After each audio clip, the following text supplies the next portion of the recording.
thank you. Detective Hall, I'm going to just sort of shift gears here a little bit. Court would like me to pause while this is. Just that chain mail. Sure, you may continue.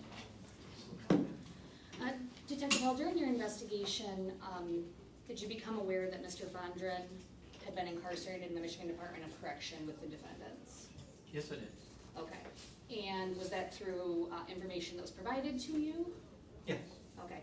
And did you verify that through the Michigan Department of Corrections? Yes, it was verified. I believe it was the Thumb Correctional Facility that day, 3 of them were. And additionally, while talking about the Michigan Department of Corrections, did you become aware of phone calls that were made out from the Michigan Department of Corrections to Mr. Robinson before the homicide? Yes, I did. Okay. And those were to the same phone number or a phone number of one of the devices that were obtained at the homicide scene? That is correct. Off the top of my head, I can't remember if the last 4 were. You mean one of the Robinson devices, is that correct? That's correct. So just to make sure I'm extra clear, there were 2 cell phones that were obtained from Mr. Robinson at the Jackson Avenue house. That's correct, yes. And you were able to locate calls to those devices from an inmate in the Michigan Department of Corrections, correct? That's correct, yes. And were the contents of those phone calls turned over to you for your review? Yes, they were. The recordings were. Okay. And you were able to listen to them, correct? That is correct, yes. Okay. And Your Honor, I'm specifically referencing People 7A, which I believe was preliminarily admitted at the last hearing pursuant to a certified record from the Michigan Department of Corrections. Might as well do it now, Judge. Objection as to admissibility against Mr. Urban. Whatever might have happened between Mr. Robinson and a third party would be hearsay against him and inadmissible. Your Honor, my response to that is that this would qualify as a party opponent statement for Mr. Urban because specifically Mr. Robinson is discussing a criminal conspiracy on these phone calls that occurred just days before the drive to Muskegon County where this happens. I could have further foundation for that laid by Detective Hall, who has reviewed these, but as the court's aware from the testimony that's already here, we have both defendants arriving together in a vehicle in Muskegon multiple hours away. So it shows that they have a plan or some sort of agreement to come to Muskegon. I would assert that the phone calls themselves also outline that agreement, as well as what they're going to do once they come to Muskegon. So I think it falls outside of hearsay as a party opponent statement of a co-conspirator. What is the date? The date, Your Honor, would be on December 4th, 2025. So 2 days before the homicide. Judge, if I may. Do you identify who the individual from the Department of Corrections is? Your Honor, it's one, there's 2 calls to 2 different individuals, one Eric Chandler, and then another call on December 5th, which would be People's Exhibit 7B, which is a Jalen Hawkins. So repeat those names. Eric Chandler makes a call to Mr. Robinson Yes. on December 4th. Jalen Hawkins makes a call to Mr. Robinson on December 5th. Of 2020. Department of Corrections on the 4th and the 5th to Mr. Robinson's device, one of the 2 which was obtained pursuant to this shooting event. Yes. Your Honor, if I may. Now your objection, yeah. Mr. Robinson is not Mr. Urban's party opponent. The state of Michigan is our party opponent, but certainly Mr. Robinson isn't. So that part of the prosecutor's argument is an opposite. Beyond that, these are 2 other individuals. These calls don't involve Mr. Urban. He's not speaking on them. So that makes whatever they might say hearsay against him. And I haven't heard any evidence about a conspiracy involving Mr. Urban yet. Your Honor, if I may, the party opponent wouldn't be these 2 defendants opposing each other. It's my office with both of them as party opponents. And I'll specifically turn the court's attention to MRE 801, D1, and I apologize. I'm sorry, D2E, which is a statement offered against an opposing party and was made by the party's co-conspirator during and in furtherance of the conspiracy, and there's independent proof of the conspiracy. There isn't any independent proof. Your Honor, if I may of conspiracy. finish my basis for its admissibility. We have two individuals who appear across state to visit somebody. They come together. There's testimony that they come armed. There's testimony from Mr. Williams that they're acting in concert and pulling guns on both Mr. Williams and Mr. Fondren. And we have evidence that both of them are within minutes of each other holding an AR rifle outside of a bedroom where we have 3 people shot and hit with the 4th one that's a victim. I do think that's sufficient for purposes of proving a conspiracy where they're acting in concert. Additionally, I think, now I know this is outside of that because it's in the call itself, but the call outlines what their plans are for the weekend. And so I think that the call itself establishes the conspiracy as well. Thank you. For the reasons, do you want anything to state anything further, Mr. Hendrickson? I guess I'll have to wait for the contents of the call, but at this moment, call from Mr. Robinson to some third party 2 days before. I don't see how it does anything the prosecutor is claiming it will do. Maybe it will, but I haven't seen it yet. Thank you. Sorry, Your Honor, I'm just going to object to any statements that come in that are made by anyone other than my client, on hearsay grounds. Thank you, Mr. Jordan. For the reasons stated on the record and in her responsive brief to the objection, I am overruling the objections of defense, both defendants, for the reasons stated on the record by the prosecutor. Thank you. You may proceed. Your Honor, before I hit play on this, I want to ask Detective Hall. Detective Hall, do you recall from your investigation what the street name is for Mr. Irvin? Mr. Irvin goes by the nickname, street name of Bobby. To your recollection, is Bobby referenced on this phone call? Yes, it is. Your Honor, if I may publish People's Exhibit 7A, I am starting it. Just given the glitchiness of this, I'm starting it a little before the statement, but it's at 9:16, and I will conclude it at approximately 11 minutes and 2 seconds. And this is, name the exhibit number again, please. This is People's Exhibit 7A, which is a December 4th, 2025 call from Eric Chandler to DeJuan Robinson. Thank you. You may proceed.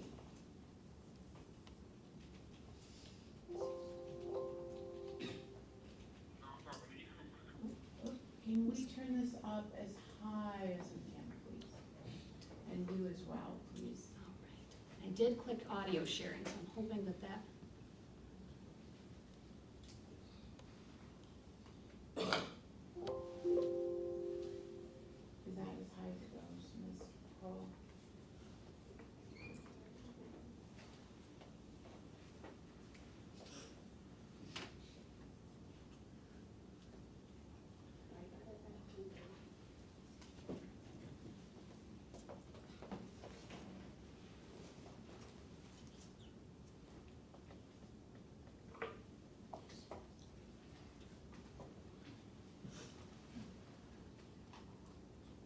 I'm gonna see if. Nope. Oh, sorry. Okay, why is that? I tried to join. No, that's not going to work. I will stop screen sharing. All right, no joining, and do it, begin at the beginning, or a little before the beginning. Sorry, Your Honor, I have to rejoin the Zoom for a moment because that was giving me the reverb.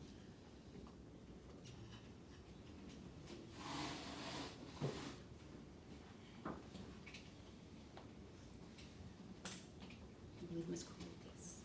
Ms. Kroll, is there anything that you need her to do? Okay.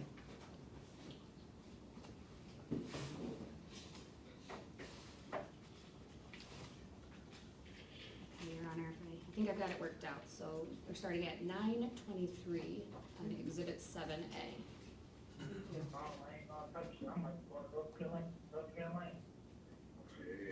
you going on solo or you taking Bobby with you? Huh? You going solo or you taking Bobby with you? What? With you, when you go do what you about to do. Hell yeah. Bobby just bought a sniper rifle 13,000. If you buy that bitch off, won't you like 13 houses? It's Bobby, Oh, yeah? yeah, Check that but bitch it's his out. name. He driving? No, I'm driving right now. I'm saying when y'all hit the road, who driving? We ain't going in the road. You know what I mean? Hell no. Where you niggas first playing? Huh? Y'all niggas first, I know some, y'all some city shit. Yeah, what you coming hit the road like where? Like hitting that road, bitch. Nah, nigga, we about to go do Humble Bay. Oh. Like, we about to do Humble Bay. Bitch, be careful, bitch. You know what to do. I'm on, you already know. Bitch, you know how you, bitch, you know what not to do. You know what to do and what not to do. Bitch, you know how you got your last time, bitch. Yeah, you know I know. Huh? I said, you know I know. Yeah. Make sure that dumb bitch know. He stuff like, he don't need shit anyway. Shit. But, Man, he ain't doing shit anyway. He just about, he gonna be my hero. So I can't do shit with that dumbass nigga. He don't know shit. that you need. No laughing. This isn't funny. What you doing, but I'm saying if I would, if it was right, then I would have did it with you, but I'm just saying. Your Honor, as the record reflect, I have stopped the recording at 11 minutes and 3 seconds for Exhibit 7A. Can you repeat the date of this again? Your Honor, this is on December 4th, 2025, 2 days before the homicide. Your Honor, may I renew my objection based on the rule that the prosecutor cited, and based on what we just heard? The rule requires for admissibility against my client that the statement, I guess pick one, was made by the party's co-conspirator during and in furtherance of the conspiracy if there's independent proof of the conspiracy. First, we just heard what I presume is Mr. Robinson say he was going to North Carolina. Second, I didn't see any or didn't hear any evidence of an existing conspiracy at the time, much less any independent proof of it, independent of the exhibit, and I didn't hear anything in that call furthering a conspiracy. So using the rule that the prosecutor used to try and get this in against my client, it's not admissible. Your Honor, I'm just going to object on relevancy grounds. Thank you. Your Honor, my response would be specifically, and I know it's a little hard to hear, but this is a phone call in which Defendant Robinson is specifically talking about using Mr. Irvin's rental vehicle, where they are then going to go commit home invasions later. That's specifically what it says. We about to go do home invasions. And the conspiracy is clearly to go and commit home invasions using this rental. I can further it with Mr. Rental car. Rental car, yes, rental car. So I think with that, for purposes of the preliminary examination and the court's prior ruling, it still stands. Do you want to repeat that? Do you want us to go back over the tape to repeat that portion that you Yes, Your Honor. states we about to go do home invasions? Yes, Your Honor. Because that would be a conspiracy. If I may get this back to 10 minutes and 15 seconds in the recording, that's where that provision is. I do. Hell yeah. Like 13 houses? It's Bobby, Oh, yeah. Your Honor, while I was getting there, I don't know if the court just heard in Bobby's rental was what was just No, I stated. didn't hear it. Okay. Please do it again. I'll start this a little further back, Your Honor, at 9:50. hell yeah. Bobby just bought a sniper rifle 13,000. If you buy that bitch off, won't you buy 13 houses? It's Bobby, Oh, yeah. yeah, Check that but bitch it's his out. name. He driving? No, I'm driving right now. I'm saying when y'all hit the road, who driving? We ain't going in the road. You know what I mean? Hell no. Why you niggas first playing? Huh? Y'all niggas first, I know some, y'all some city shit. Yeah, what you talking? Your Honor, I'm just gonna pause it here to state that this is where we're getting to the point that they discuss home invasions. Like hitting that road, bitch. No, nigga, we about to go do Humble Bay. Oh. I clearly heard it. Like, we about to do Humble Bay. Judge, the part that he talks about going to North Carolina was cut off in that replay. That was the first thing in the first play. We're going to North Carolina. Well, Yeah, I mean, we don't know, that could be code for anything. Exactly, and it's the prosecutor's burden to establish through independent proof that there was some kind of a conspiracy before these statements are admissible. Go ahead. Your Honor, I also think that if the court would allow me to play Exhibit 7B, where the conspiracy is expressly discussed on going to Muskegon. You may. And Your Honor, I would offer this. This has already been, I believe, conditionally admitted as a Michigan Department of Corrections record. For the record, this would be the call from one Jalen Hawkins to Mr. Robinson on December 5th of 2025.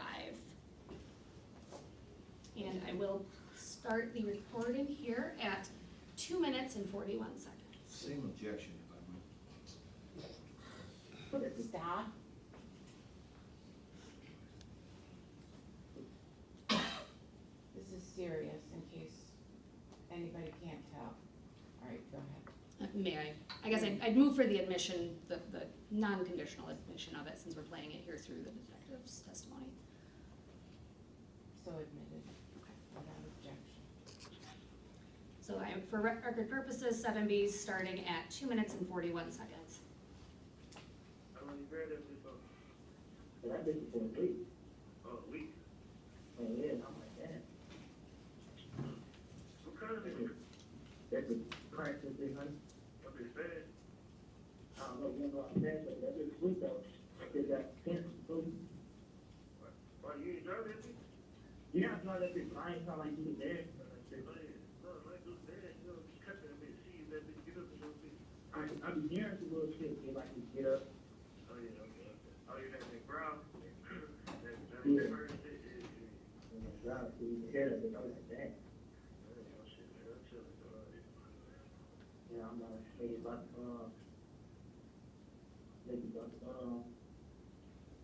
they would do that little shit, I'm talking about those black rifle shit. Today, he told me that, wait on, You said what? I was talking about those black rifle shit, trying to do that, switch it up, bro. Yeah. Like that shit. Yeah, anyway. But I called him yesterday and said, man, you gotta start going out the city for real, bro. And it's, I mean, you know, the niggas at prison, you like they in prison shit, you know, niggas be having some little shit fucks, and I had my nigga little chomp shit. He had his job, oh, you're working, he's like, hell yeah, and all that shit. But I know he's still, bro, some shit that he just ain't doing shit, but he's working and shit. You know, what the fuck you want, man? We got time, he's like, just keep that song. He's like, well, yo, it's crazy, just chill out. I'm like, hell no, nigga. I try to get job in order, because niggas out there, I'm like, you still think I'm recording on my break.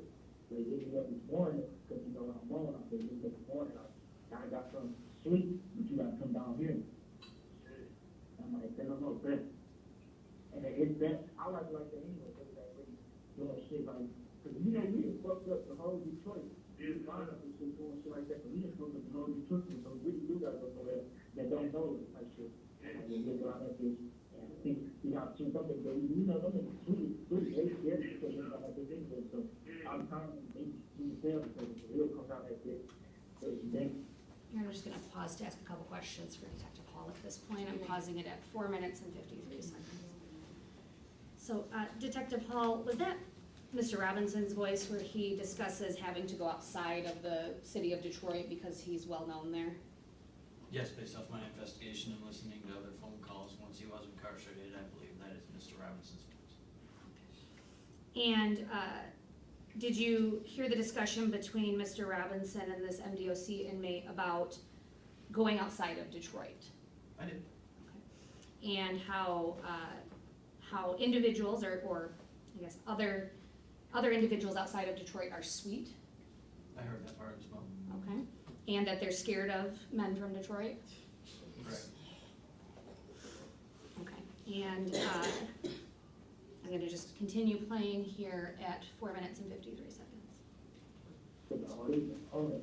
And they have more things down there, so we can do whatever we want down there, just come back and be good. We got that bitch for a week, I'm like, well, we don't make no money next week, what we will make money, probably, you know, my street, I gotta go get some money, and then we'll go to Grand Rapids and shit, see what's up, and then I got niggas from the city, we'll go out there, and see what's up, we just outside for real. And it's just a little muffled, but Detective. Objection, Judge, I'm sorry, that was gibberish, and to the extent that Gibberish, I heard couldn't, it there. I couldn't make any of that out. What? And to the extent that I could, I don't think it's for the witness to invade the province of the finder of fact to interpret it. I think if Your Honor wants to listen and figure it out for yourself, then it's up to the court. But to have a witness tell you what it is invades your province. Objection. Thank you. Response. Your Honor, I'm happy to keep playing it where they discuss how long it takes to get to Muskegon from Detroit. That's the next part of this as well, which the court will hear. But I thought for purposes of a transcript, which we will likely be getting and using later in this case, it would be helpful to have a little bit of clarification from Detective Hall. But if the court wants me to just play it for its own, I'm happy to do that as well. Well, I would like you to play it, or at least a little bit more, and then also question the detective. I will continue playing it here at 5 minutes and 21 seconds.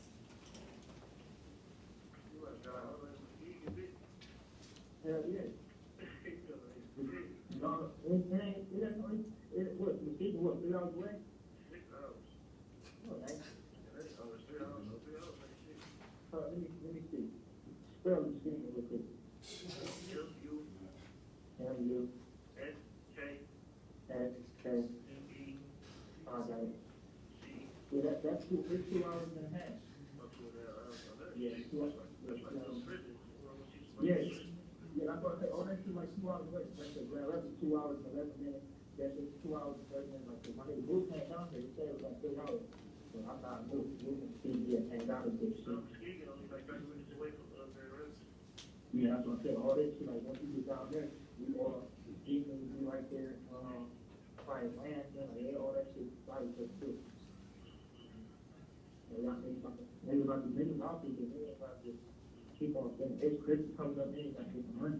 It's killing me about that, he my money too. I know you keep saying that, but he ain't gonna end up, well, we make some money, so, but Bobby, he's gonna, Bobby always gonna get, you know, right to my cousin, that he's gonna, well, I don't see you making shit, Bobby ain't gonna hold that nigga though.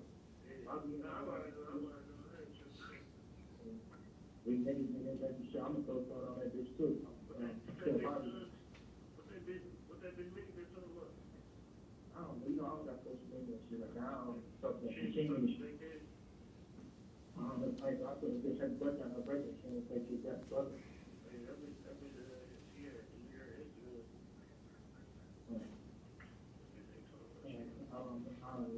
I ain't even talk to her ass. What, bro, I'm saying about this fake shit, bro. That's why I'm on patient. I don't give a fuck about who's doing what and what. They doing shit. But I'm on patient. Fuck what they talking about. And Your Honor, for the record, I've stopped the recording at 7 minutes and 20 seconds. Thank you. You may proceed with questioning of Detective Hall, please. Now, Detective Hall, you just listened to the recording, correct? I did a portion of it, yes.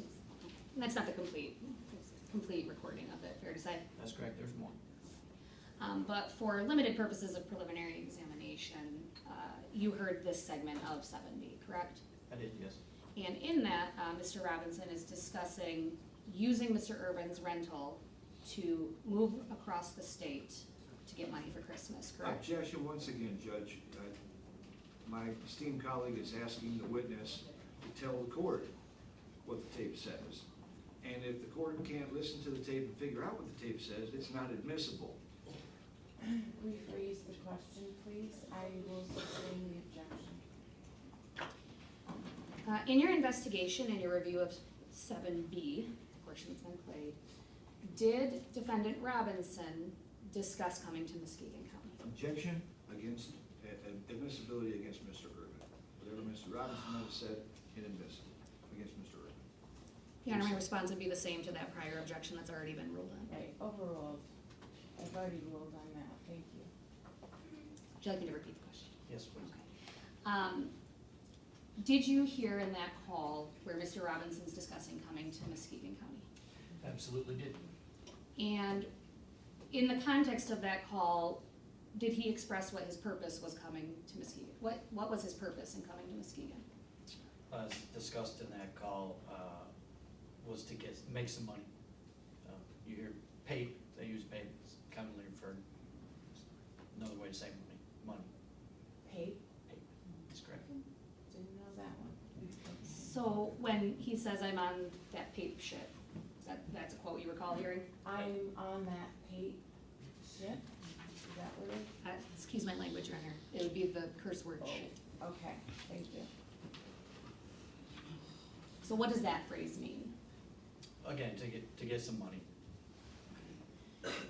And did he reference Christmas was coming up He did, yes, and getting money for Christmas? that's correct.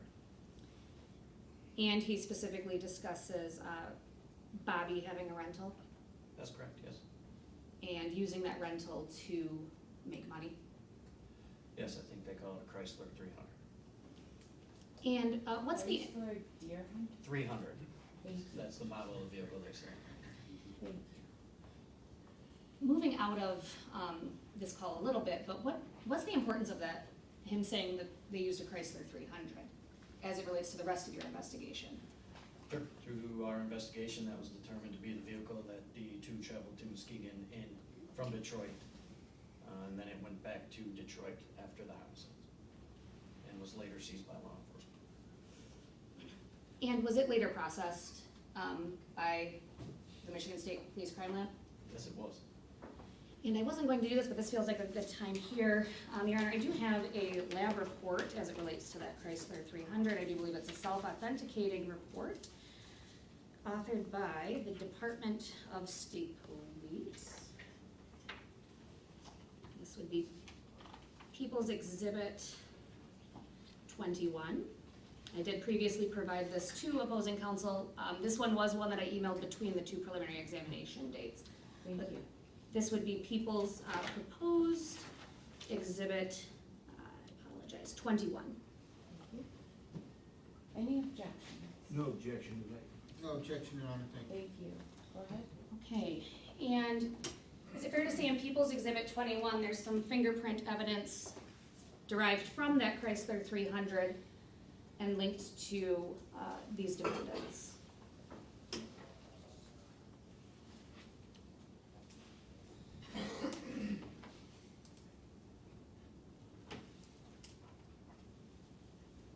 Yes, that's correct. And what is that, what's the ultimate determination in that report as it relates to their, let's start with, I guess let me clear this up here now. What's Mr. Robinson's connection to that Chrysler 300 as indicated through the lab report? If I can get 1 second to review its entirety here.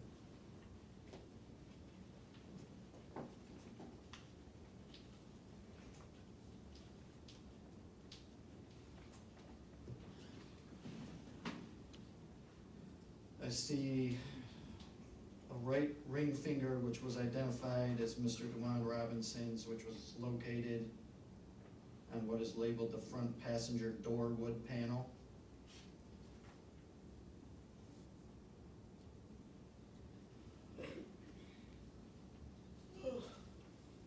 That appears to be it in terms of the vehicle. And as it relates to Mr. Irvin, what does that report indicate his relation, or his fingerprints are in relation to the Chrysler 300? Sure. I see a left palm print, which was identified as Mr. Tavin Irvin's, which was taken from what is labeled as the front driver door wood panel. So it's fair to say that both of their fingerprints were located on the interior of the vehicle that was seized as a result of your investigation? That's correct. And that's a Chrysler 300? That's correct. Would the court like this published?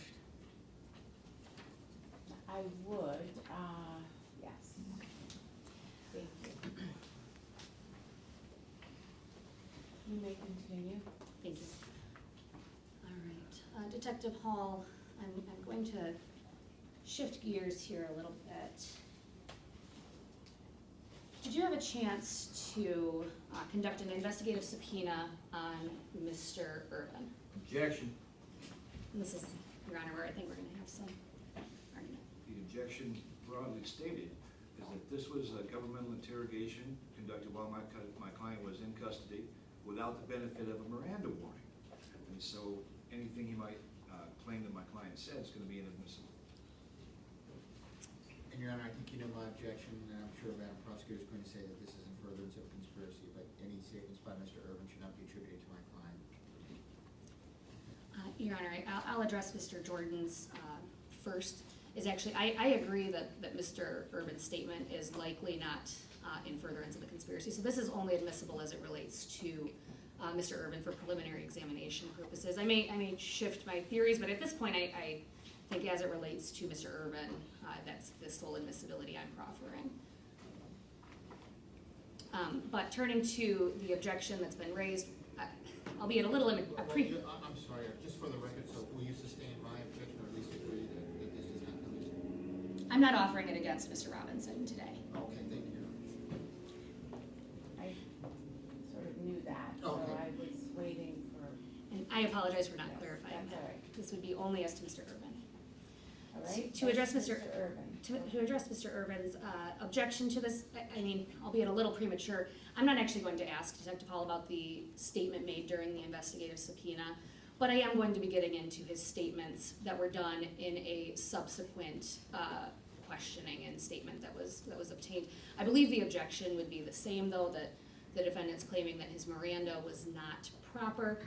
However, I wasn't intending on playing the recording for the sake of time, but Detective Hall specifically gives Miranda to the defendant. He tells him he has the right to counsel, he has the right to remain silent, anything he says can and will be used against him, and I am prepared to play that part should the court wish to see it, but it's a valid Miranda warning that was given to Mr. Urban, and it is clear that Mr. Urban made a knowing, voluntary, and understanding waiver of Miranda when he gives his statement. The totality of the circumstances shows that he understood and waived his rights. Judge, a lot of that's just plain wrong. What I'm prepared to do, if the court will allow, is examine Detective Hall and lay the foundation for the objection itself. That is, what happened, when did it happen, what did they tell him, when did they tell him that?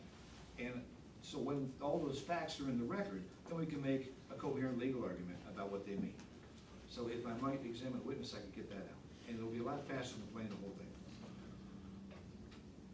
No, I don't care if it's faster, I'd rather hear the statement if that's where we have to go. So, Your Honor, it's a 2.5-hour statement, and I was going to, but for purposes of the objection, it's approximately 12 minutes from the start of the interaction to when Miranda is given, because that's when the investigative subpoena occurred. So there's two legal things that happen here. We have an investigative subpoena that's on the recording that is very brief. The proper warnings were given as it relates to the judicially authorized investigative subpoena. That concludes, then Miranda is given because What do there's you mean that concludes? the investigative subpoena concludes. Mr. Hooper How Carr, does that conclude?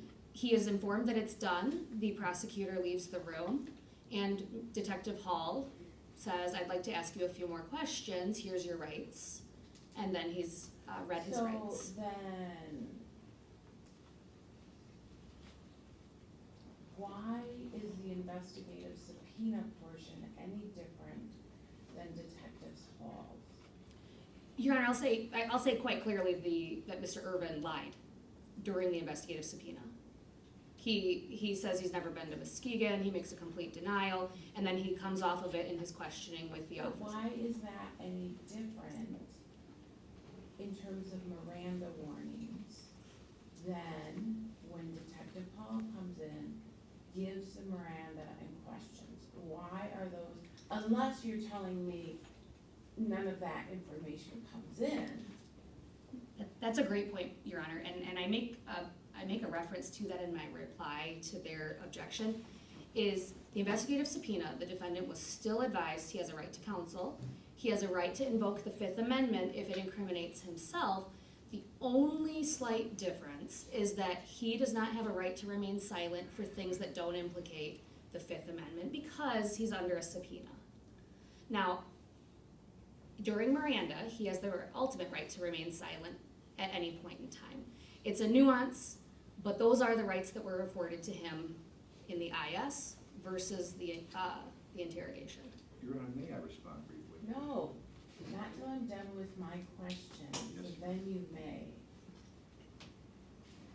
Why wouldn't he being Mr. Hooper Carr, why wouldn't he have advised him that he has the right to remain silent?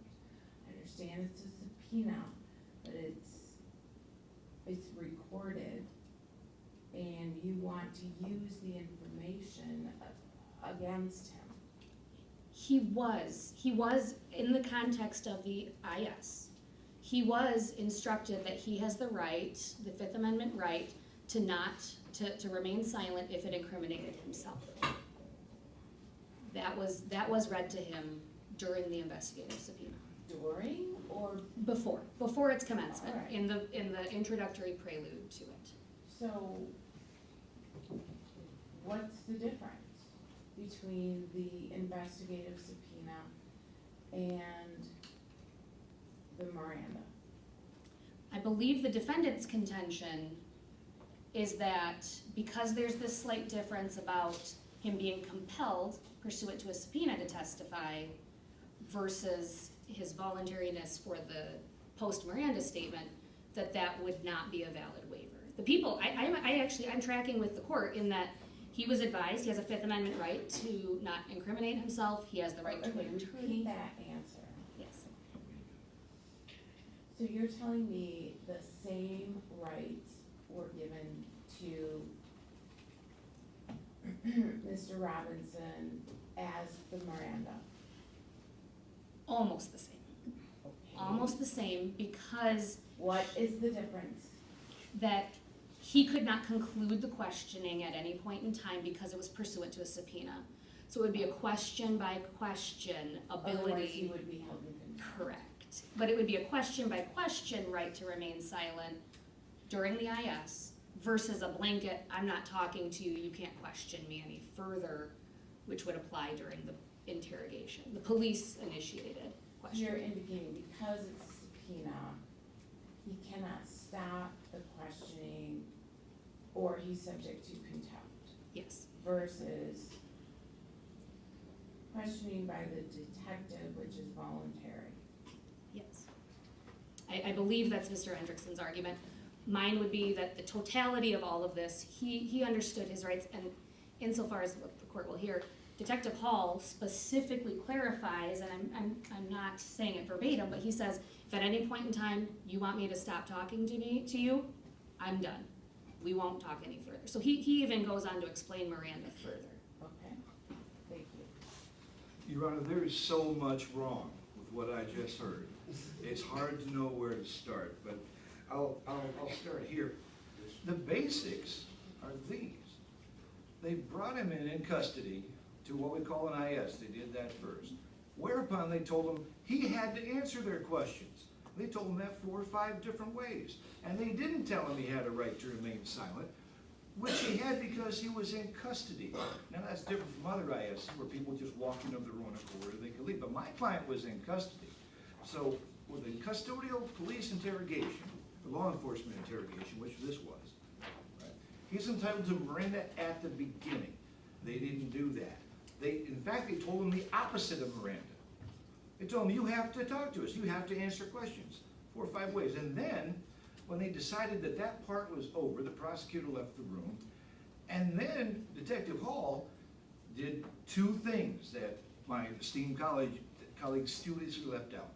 First, he said to my client, those rights that the prosecutor just read you, those still apply. Then, and only then, did Detective Hall read a proper Miranda warning. And then directly after that, Detective Hall reiterated and said, well, those are the same rights that the prosecutor read you, or their words very close to that effect. So they deceived him about what Miranda was 3 times, if you count these investigative subpoena rights. Right? So there are basically 2 sets of statements, one during this IS mechanism, and then the second after. Our argument, based on People versus Deming, is that both sets are inadmissible because of the Miranda violation. So this business about, oh, well, they read him Miranda? No, they read him the opposite. They told him that the opposite was still true. Then they read him Miranda. Then they told him again that the opposite was still true. That's what happened here. And I can get the facts out of Mr. Hall, if you like. I'm sure you're going to pull out of the transcript where the rights are given. I have them quoted on page 2 in my memorandum. I could read them into the record if the court would like. Detective Hall, all right, and this is the Miranda for the interrogation, not for the investigative subpoena. I wanna talk about the investigative subpoena first. What does Attorney Prosecutor Hooper state regarding his rights, regarding Mr. Robinson's rights to Mr. Robinson? With the court, I have it queued up, I could play it. Yes. Would you like me just to play it? Yes. For that part?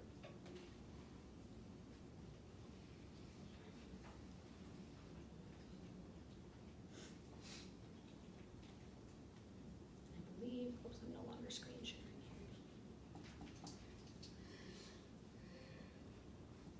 here. Can't either. Hi, Deputy. Turn out.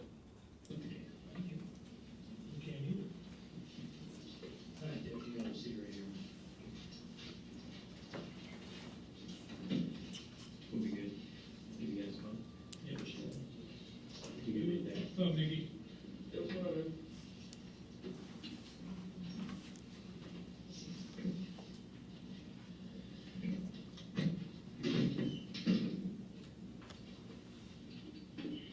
Hey, Mr. Urban. My name's Amal. I work in the Muskegon County Prosecutor's Office. What you have there in front of you that Detective Hall handed you is something called an investigative subpoena.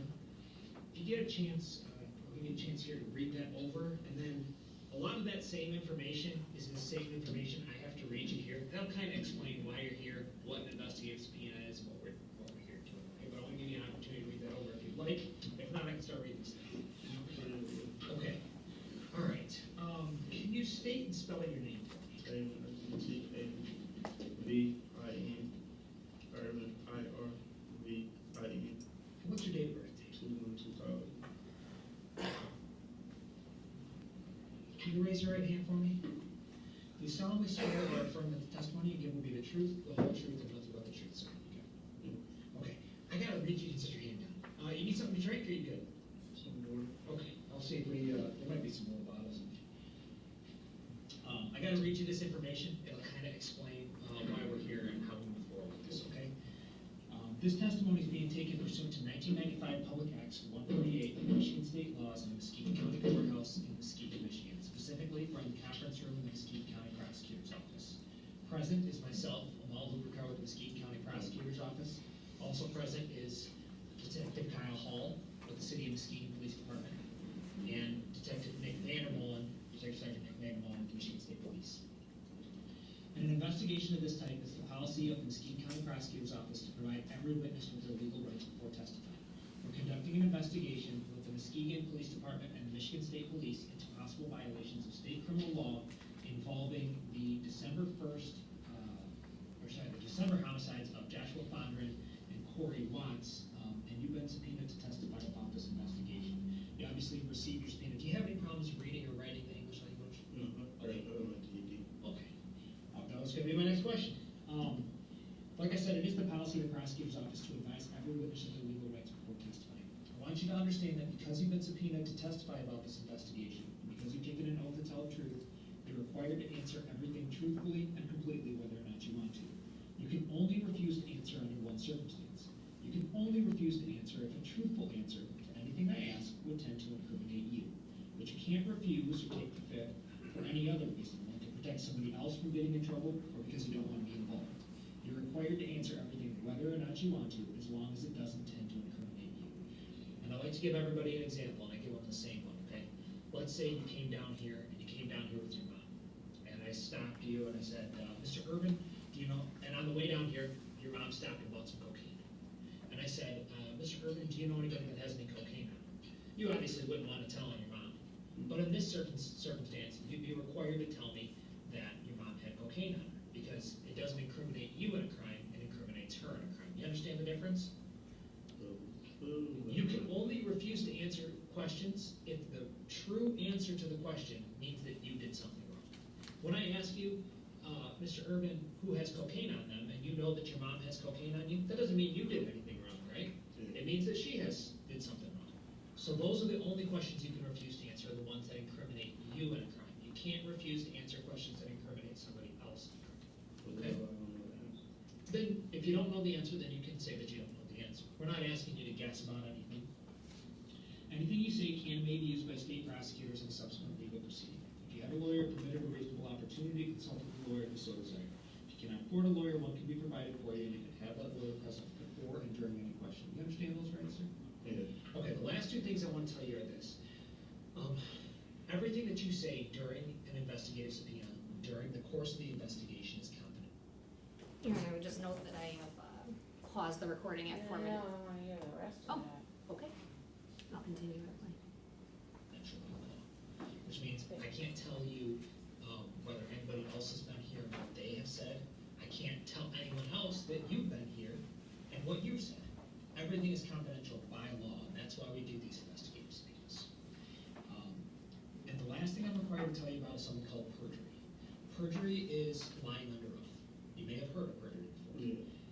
In an investigative subpoena, if we are able to prove in court that you lied, and I have no reason to believe that you're going to lie to us, but if we were able to prove that you lied or misled us in any way, it'd be punishable by the same amount of time as the crime we're investigating. We're investigating a life offense, which is murder, punishable by up to life in prison. So if you did lie or mislead us and we were able to prove it in court, it'd be punishable by up to life in prison, okay? Now let me explain a couple of things about how we got here, because I'm sure that's one of the questions you have. So during the course of this investigation, we get information from a number of sources. And sometimes it's true, sometimes it's not true, sometimes it's just word on the street about people who may have information about a crime, okay? And when the police are kind of running into dead ends and they are hoping for some assistance moving the investigation forward, they come to us and ask us whether we can assist them doing investigative subpoenas. So we go to a judge and we say, hey, this person may have information regarding this crime. Yep. So we go to the judge and we say, this person may have information regarding this crime. And if the judge agrees that the person may have information, then we're allowed to produce a subpoena and ask them and tell that person that they have to come down here and have this conversation with us. The reason we do that is because so frequently in violent crimes, people don't want to cooperate with the police. In this case, because it's private, because it's in a closed room where nobody knows that you're even here, people can sometimes be more forthcoming if they have any information, okay? So I'll keep this kind of brief, and we'll see where we're at, okay? Mr. Urban, where do you live? Okay, now you may pause it. All right. I'm gonna ask the prosecutor to explain, the court has a good idea, but maybe the defendants do not, and to what extent confidential means in this instance. Well, When Mr. Hooper Carr says, this information that you're giving us is confidential. Is there a limit to that? What does that mean? Your Honor, that's pursuant to the investigative subpoena statute, as it relates to how and when those can be used. The investigative subpoena statements can be used. Now, once we get to a post-charge stage on the crime that's being investigated, that does alter the state's ability to use that statement. But for purposes of during the investigation. Another pre-charge, it remains confidential, correct? Yes. Once the charge occurs, it's no longer confidential. Is that fair? Yes. All right. Thank you. Mr. Hendrickson. did you Judge, have something? as we just saw there, that wasn't Miranda. That was the opposite of Miranda. It said you have to talk to us unless you have reasons X or Y or Z. Miranda starts out, as we all know, you have the right to remain silent. They told him the opposite. But Judge, there are more facts and circumstances that I think ought to be in the record. And I'd ask to be able to put those there through the testimony of Detective Hall. For one example, the custodial environment that we're looking at, my client's in chains. There's at least one armed officer with him in a windowless room, and things like that. You need to establish a custodial nature of the interrogation. There's a reason for that. There are some unpublished cases out there talking about people who wanted to try and argue that they were in custody when in fact they were just under subpoena, right? That's not the case here. What happened here was Muskegon police called down to Detroit, and for this, there are no other warrants or wants or anything else like that, but they had him picked up for this. And when they had him arrested, they brought him straight back here in a locked police car. They put him in the jail. They took him from the jail to this locked room. He never left custody. So that makes this a custodial interrogation. That's what I'd like to get out. And by the way, what follows this is 77 questions, give or take. He's not just asking for what's your address, right? This was quite an interrogation. All took place before they even gave him a defective Miranda warning. And the defective warning, I hope we'll get a chance to hear that too. That happens at the end when Mr. Hoopercard decides to leave. Then the police reaffirm as his rights what they told Mr. Irvin. Then they give him Miranda, and then they reaffirm again that the backwards IS rights are really his rights. Judge, there are so many reasons why this whole process is legally defective from a Miranda standpoint. Okay, well, I'd like I'm to get gonna the make facts a out. ruling regarding the, IS, the investigative subpoena. And that is, the Prosecutor Hoopercard gave him adequate rights before an investigative subpoena. I don't see really any law that's been presented to the court that indicates that simply because he was in a custodial environment that it was any different. It's still an investigative subpoena. And those are the rights that an individual who's going to enter into an investigative subpoena receive. And they are practically like they're essentially Miranda. Judge, if I may, they're the opposite of Miranda, and the state statute, whatever it says, can't override a constitutional protection, which is what Miranda is. The state can put a bumper sticker on it all day long, but even though the bumper sticker might say Mercedes, it's still a Volkswagen. They can't say we've got this statutory process, therefore Miranda doesn't apply anymore. Miranda still applies, and they should have at least read in Miranda in addition to all the other stuff. But what they chose to do was say something that says the opposite of Miranda. It is not the opposite of Miranda. Miranda says he has a right to remain silent. This says he has to talk. That's the opposite. But he's still given all the rights. No, he's not given his right to remain silent. He doesn't have a right to remain silent. In custody, he under does. investigative subpoena. Where do you have? Miranda. I've got back Where do you, what law do you have? Miranda versus Arizona, Your Honor, plus the other authorities cited in our files. Well, Cited unfortunately, two. you didn't supply the court with a brief. Judge, if I may, I emailed that to the court's clerk. You emailed it to her and said, thanks, have a great weekend, everyone. Didn't alert her that it was a brief in any way, shape, or form. And so the court did not receive it. Judge, I'd ask to adjourn the hearing then, and we can No. reconvene and argue. I'm not going to adjourn the hearing. I'm basing it on the argument today.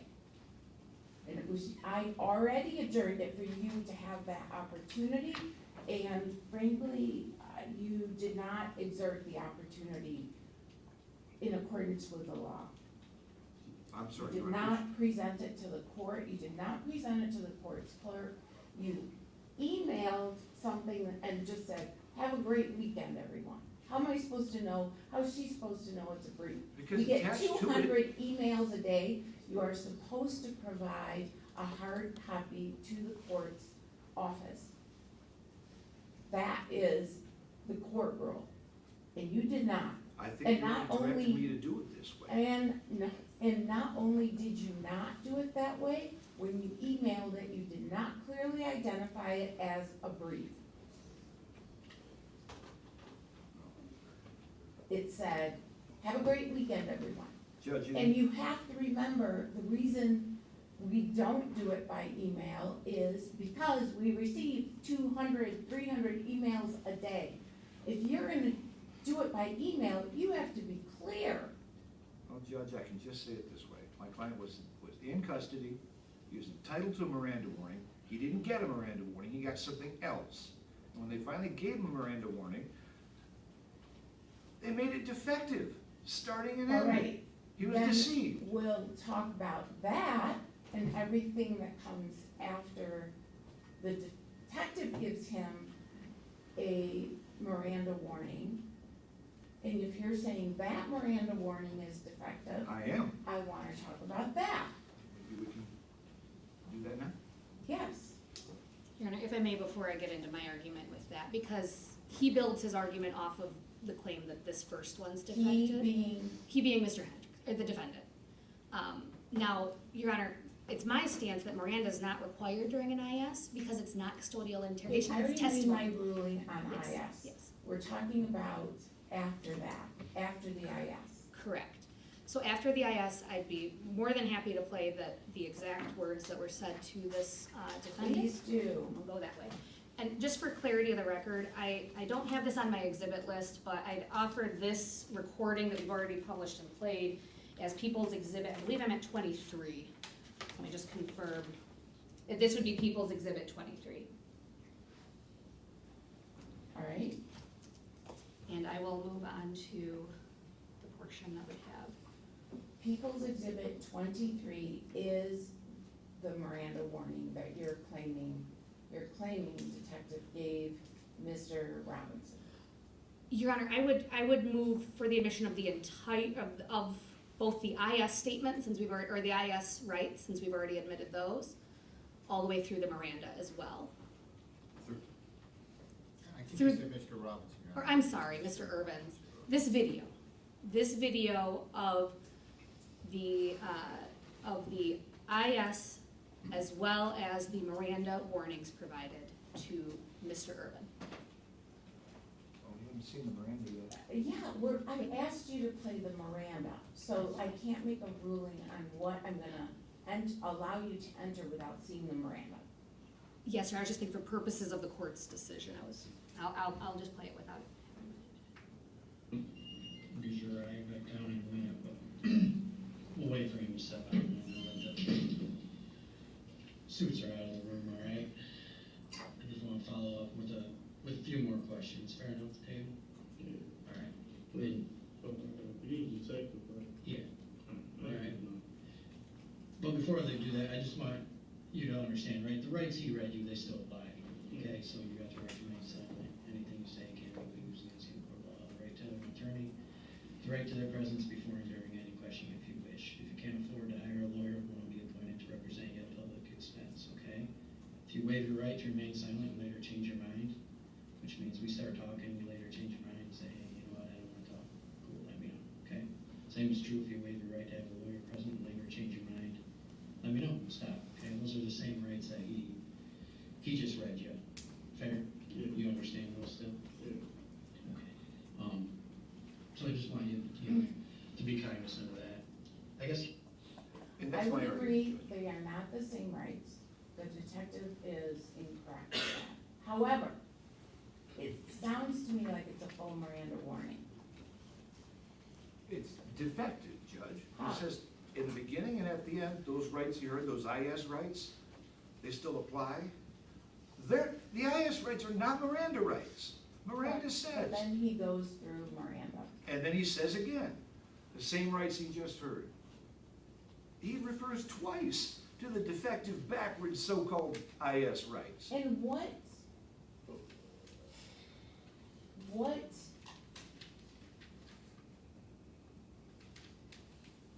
damage do you see that causing? They told my client a total of 3 times he had a legal duty to talk to them. That's exactly backwards from what Miranda says. But in the Miranda warning, he clearly states he can stop at any time. And then he finishes up by saying, what we just heard, he referred back to the IS rights. Well, I am ruling that it is not defective. not defective to the extent that it damages the Miranda rights that were given by Detective Hall, that clearly state he can start and stop, and request an attorney, and then decline an attorney, and request an attorney, and decline an attorney multiple times through the questioning. You know, this is a detective, not a lawyer, indicating, hey, those rights are the same, also apply.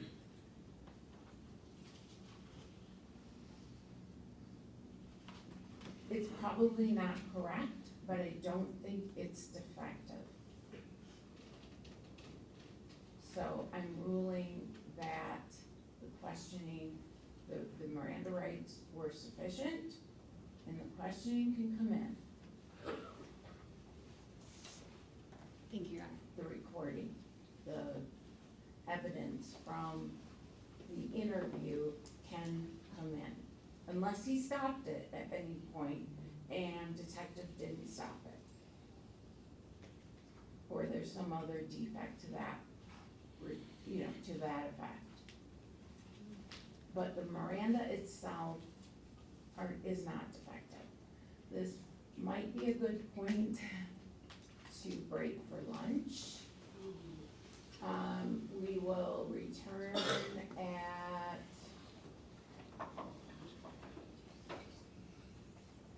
1:15.